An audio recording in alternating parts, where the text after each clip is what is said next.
कहते हैं एक दिन एक सेब पेड़ से गिरा और उसी से दुनिया के सबसे बड़े वैज्ञानिक सिद्धांतों में से एक का जन्म हुआ। लेकिन क्या सच में एक सेब ने दुनिया को बदल दिया?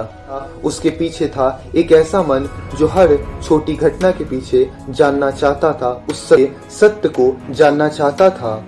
ये कहानी उस व्यक्ति की है जिसने हमें सिखाया कि प्रकृति के नियमों को समझा जा सकता है, sir Isaac Newton. Isaac Newton का जन्म 1643 में इंग्लैंड के एक छोटे से गांव में हुआ था। जब उनका जन्म हुआ तो लोग कहते थे कि वो इतने कमजोर हैं कि शायद वो जीवित भी नहीं रह पाएंगे।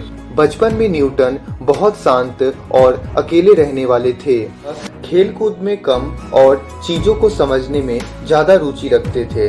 छोटे छोटे मशीन बनाना पसंद था, कभी हवा से चलने वाली चक्की तो कभी पानी से चलने वाला मोटर। शुरुआत में न्यूटन स्कूल में बहुत अच्छे छात्र नहीं थे, लेकिन एक घटना ने उनकी जिंदगी बदल दी। एक दिन स्कूल में उनकी एक छात्र से झगड़ा हुई। इसके बाद न्यूटन ने तय किया कि वह पढ़ाई में उससे बेहतर बनकर दिखाएंगे।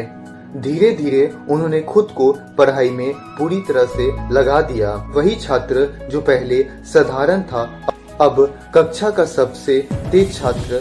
न्यूटन आगे चल के इंग्लैंड के प्रसिद्ध यूनिवर्सिटी कैम्ब्रिज में पढ़ने गए। वहीं पर उन्होंने गणित, भौतिकी और खगोल विज्ञान का अध्ययन शुरू किया। यह वो समय था जब यूरोप में विज्ञान तेजी से विकसित हो रहा था। फिर एक बड़ी घटना हुई, की महामारी फैल गई, यूनिवर्सिटी बंद हो गई और न्यूटन को अपने गांव लौटना पड़ा। जब वो गांव में थे तब उन्होंने अकेले ही गहरे सोच और प्रयोग शुरू किए। इस समय उन्होंने कई महान खोजों की नींव रखी, ग्रेविटी पर काम शुरू किया। कहानी के अनुसार एक दिन न्यूटन एक पेड़ के नीचे बैठे, तभी एक सेब गिरा। लेकिन न्यूटन ने सिर्फ सेब को पेड़ से गिरते हुए नहीं देखा, बल्कि सवाल, सेब हमेशा नीचे ही क्यों आता है? सेब ऊपर क्यों नहीं जाता? सेब तिरछा क्यों नहीं जाता है?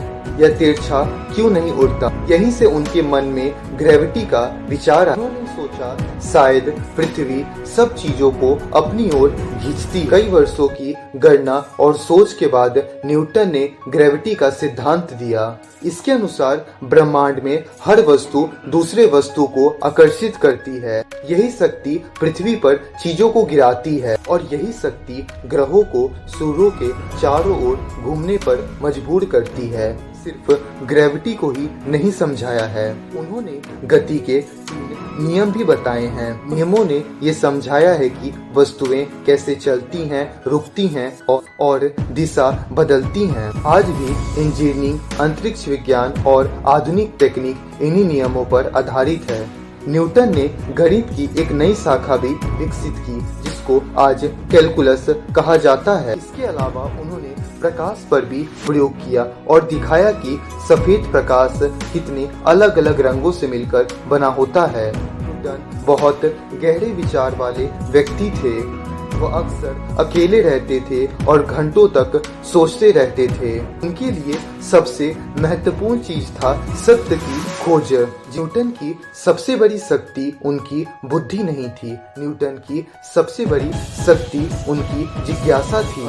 हर चीजों से सवाल करते थे और शायद यही वजह साधारण से गिरते हुए सेब ने उन्हें ब्रह्मांड के नियमों को समझा दिया। अगर हम भी अपने जीवन में हर घटना से सवाल पूछना सीख लें, शायद हम भी दुनिया को नए तरीकों से देख पाएंगे, क्योंकि दुनिया को बदलने के लिए कभी कभी सिर्फ एक सवाल ही काफी होता है।